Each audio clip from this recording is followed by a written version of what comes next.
Hi guys, welcome back for another review. I finally finished Far From the Madding Crowd by Thomas Hardy. And in case you're wondering where I am, I'm in my son's room because everybody in my family gets their own bedroom except for me, pretty much. And so I finally finished Far From the Madding Crowd. It's taken me a long time of reading other things at the same time. Like I'm reading lots of stuff about Kafka, which is a lot of fun, and some other stuff as well, and doing a lot of writing on different things as well. But I'm really enjoying this book of essays on Kafka. So, and I'm almost finished it, so I'm sure I'll be able to give a bit of a review of that soon enough too. So what can I say? Definitely not as good as Jude the Obscure, in my opinion. And I think, like, if you don't like sort of depressing, is depressing the right word for it? Grim stories, then you'd probably prefer this one, Far From the Madding Crowd, to Jude the Obscure, because Jude the Obscure is grimmer. There's a lot in this book that's good, but some things in the book that I didn't like that much.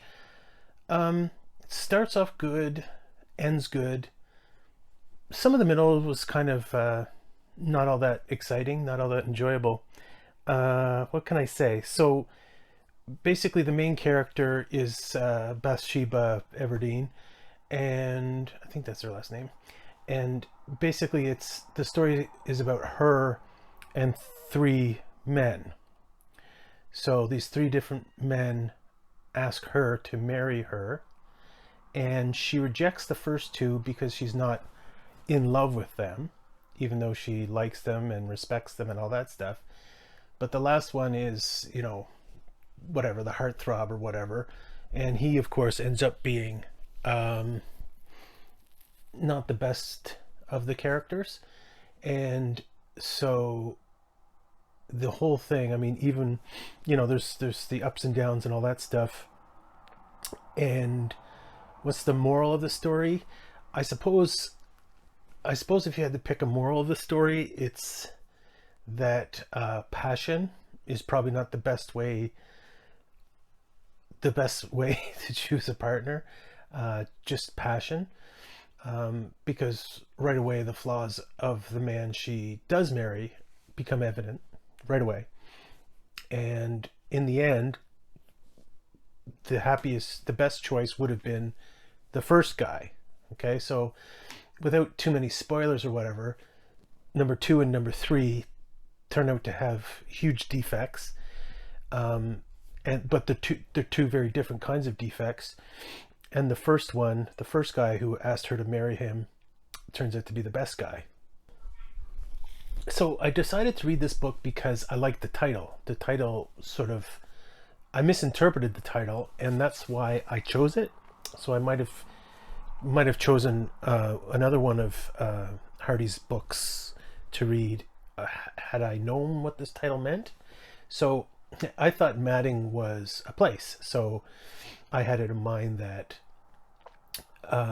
it's about moving away from whatever, a poisonous social scene or something. That seems not to be the case. Madding means like busy and crazy and all that stuff. So basically it's sort of a pastoral novel in a certain sense, in other words. So it's moving away, and it's a concentration on life in the country. And those are some of the good scenes about the novel. The depiction of the countryside, the English countryside, and the life of these farmers. So the first guy who asks her to marry him is a sheep farmer, and the next guy is a landowner, and the last guy is actually a sergeant in the army, and then he resigns and comes to live with Bathsheba and support her in the role as running a farm, right? So I think one thing I've noticed with Hardy is he likes to describe like stars and stuff. He talks a lot about the stars, and they're really nice passages, and it's something that I'm drawn to. I like astronomy, and I like looking at this. I like stargazing and all that stuff. And I've noticed that both in Jude and in Far from the Madding Crowd. And he's Hardy's really good here at depicting the rustic environment of, for instance, the first guy whose last name is Oak. He depicting his life in the first several chapters as a sheep farmer and so on. So what I didn't like, if you do a Google search for Far from the Madding Crowd, movies are going to come up first. I don't know if it's a movie or some movies, but they're going to come up first. And if you look at book covers and movie covers for Far from the Madding Crowd, it makes Bathsheba look like some kind of wild voluptuary, and that's not who she is in the novel. And I understand that,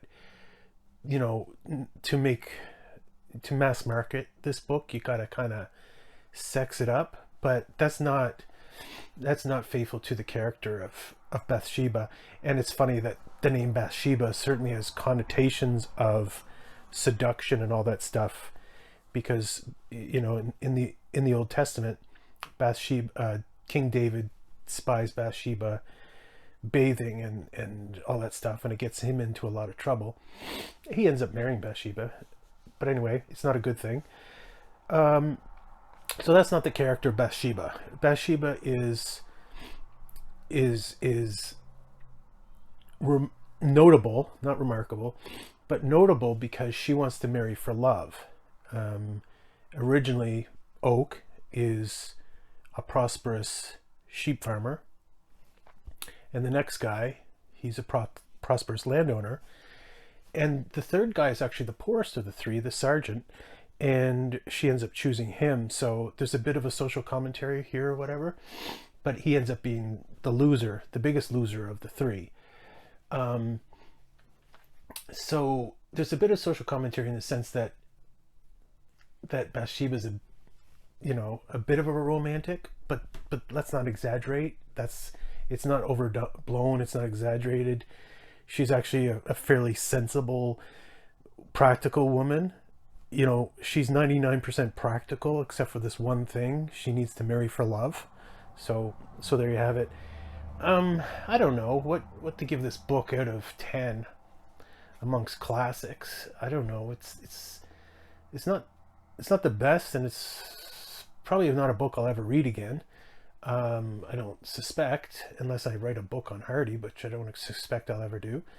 I don't know. Let's give it a 5 or 6. And always when I grade books here, it's always amongst classics. So a 5 out of classics is average, right? But but classics are obviously better than your books that are everyday books or whatever. So it's an okay. It's blah, and there's some good passages, and it ends really well. It ends very well, and the last couple chapters are with the first couple the best parts of the book. So there you have it. I guess expect a discussion again, another discussion of Kafka, because I did one recently, and so I'm on a bit of a Kafka bandwagon now. So anyway, take care, guys. I'll give my son back his room, and I hope you have a great day. Bye now.